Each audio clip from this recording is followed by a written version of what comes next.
Salut et bienvenue sur Second Life pour cette nouvelle vidéo où on va aborder aujourd'hui les shared media ou médias partagés. Jusqu'à présent dans les versions 1.x de Second Life, on ne pouvait mettre qu'un seul média par parcelle et encore si on voulait mettre une page web, il fallait absolument qu'elle soit statique. Maintenant avec la version 2.0, on va pouvoir mettre des médias sur n'importe quel type de primes, qui soit posés sur le sol ou attachés à l'avatar. Et les pages web pourront être dynamiques, c'est-à-dire vous pourrez mettre des formulaires, des animations flash, ainsi que plein d'autres choses.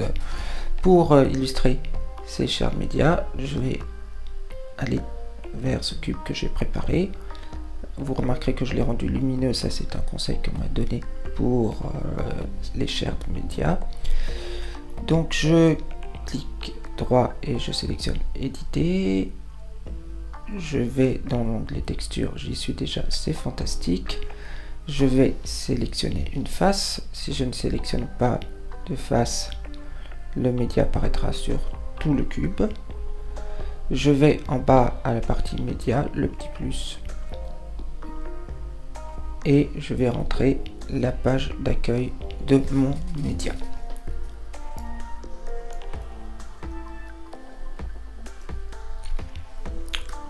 J'appuie sur Tab et j'attends la prévisualisation.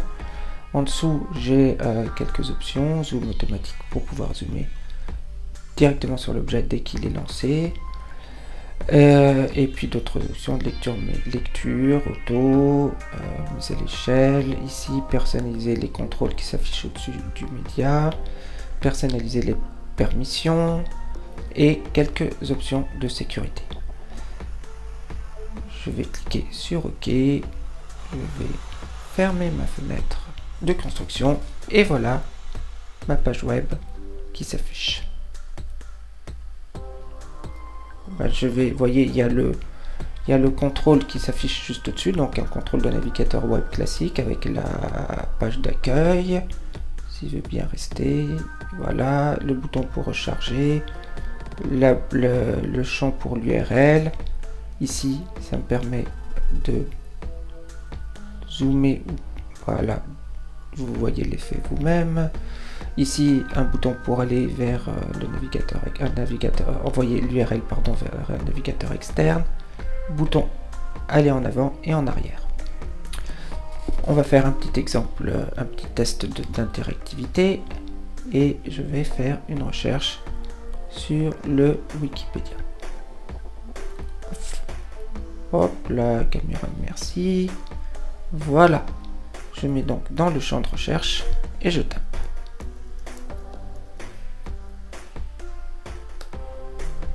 J'appuie sur entrée, j'attends 2 secondes et voilà.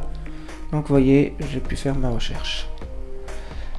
Ici, je vais changer l'URL puisque j'ai un navigateur web à ma disposition et que je vais pouvoir aller naviguer sur tous les sites que je souhaite sur internet.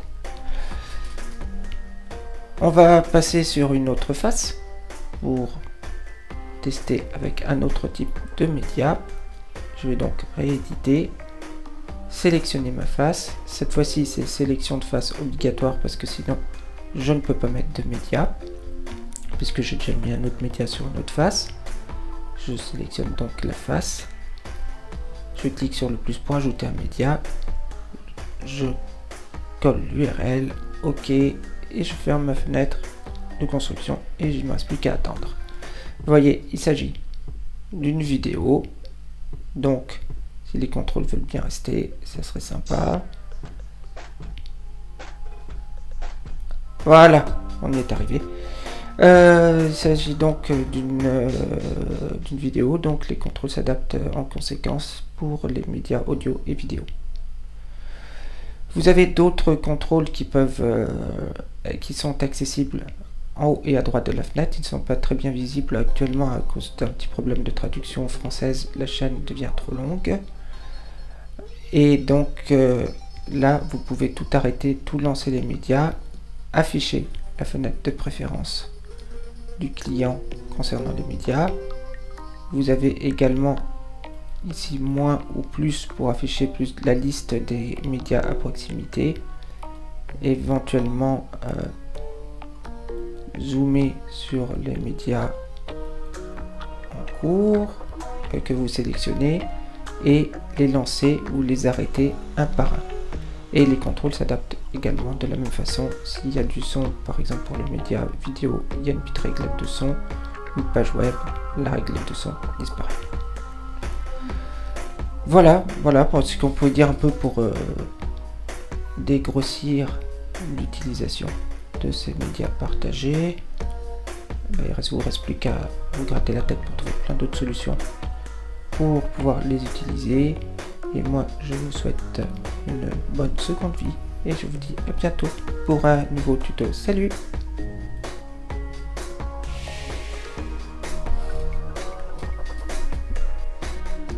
Salut, nous voici de retour sur Second Life pour cette petite astuce que je ne voulais pas oublier. Alors vous avez Firefox à gauche, une URL qui est surlignée, que j'attrape, et Second Life à droite, je lâche l'URL sur un objet dans Second Life, hop, et j'attends 2 secondes. Voilà, le tour est joué. Ma page web, si elle veut bien s'afficher, voilà, elle s'affiche dans Second Life, d'une manière aussi simple que ça pour afficher une page web.